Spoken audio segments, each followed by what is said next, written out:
Watch fam? What is up, Watch fam, and welcome to episode 90 of ASKTNH. I hope you guys are having an awesome Thursday. Before we get into today's episode, which is about Rolex and social media and all that stuff, a couple things. Show off my shirt first. Watch Geek. It's actually a Patek 96 and then glasses. Get it? Like Watch Geek. It's actually available at theoharris.com. So go on over and pick one up.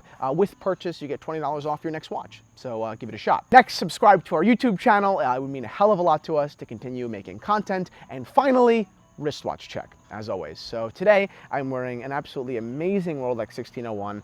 It's two-tone, which I think was out of style for so long, but it's making an enormous comeback here. I just love the way this looks with the alpha hands, especially. The dial is toned down, and the hands, you know, as they have to, match the dial. Sometimes you see alpha hands on non-alpha dials, but this is totally appropriate and matching, and obviously all original. I think it's a totally gorgeous watch.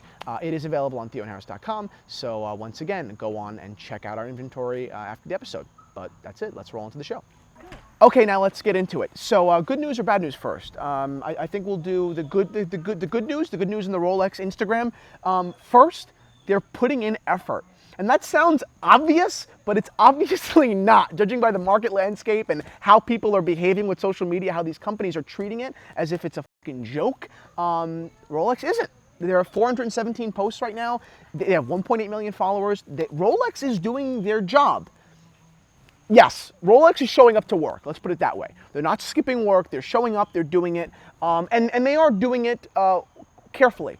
Right? And I think they're doing it with intent. They're not half-assing it. They really are doing it. Okay, so what is it that they are doing? They are doing professional photography, right? The Rolex Instagram right now is predominantly made up of either professional photos of their vintage watches, which are probably 1 out of every 15, 20 photos, which gives you a little bit of a throwback and gives it some heritage in the brand. Or second, they are doing their other photos, their current production models, in two ways. One is in a live photo, so in a photo that actually looks like it's, you know, it's in reality, like this photo right here, where the Yachtmaster bezel totally pops. That's the point of that photo. The point of that photo is to say, in real life, when you wear this watch, everyone sees this gorgeous blue bezel, right? Which they communicated well. And then the other kinds of photos are these like kind of professional photo edited photos like this and like this and like this, which are good, and they do look really nice.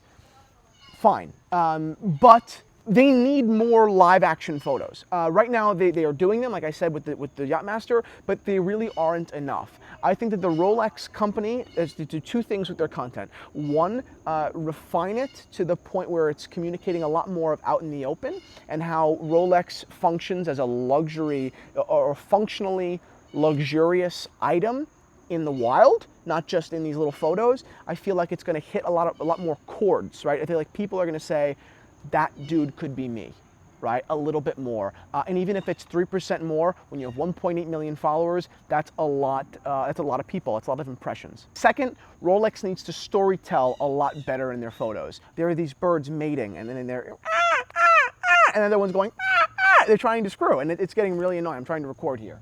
So they need to storytell better. In this photo, where Rolex is showing off, you know, a vintage sub, it's very heavy text, and it is a good photo, and I definitely give them props for actually having a beautiful, professionally produced photo here.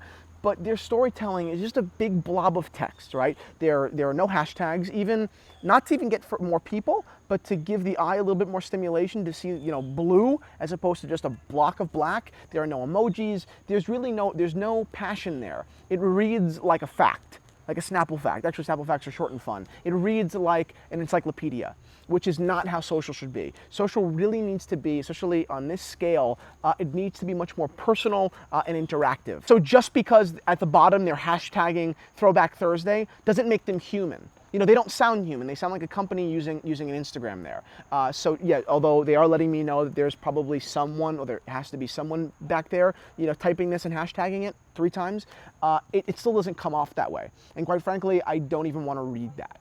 So you have all this great information, right? Whatever throwback or whatever the hell they're talking about in this, and they're just not communicating it and thus wasting the message. Now, what they should have done is either, well, one of two things. Either make that same text a lot shorter, compress it into an important, 1 sentence, use some hashtags, use some emojis, make me want to read it, or they could have produced it into a video. I don't necessarily know how they would have done it, but that's a video production team's job. But I'm much more likely to click on your video and to hear your audio and the story, or just read, than I am to look at that, you know, stupid block of black text. I really do like the effort they're making to communicate this, like, you know, superiority or supremacy and like the aquatic life. I think that this photo is really cool.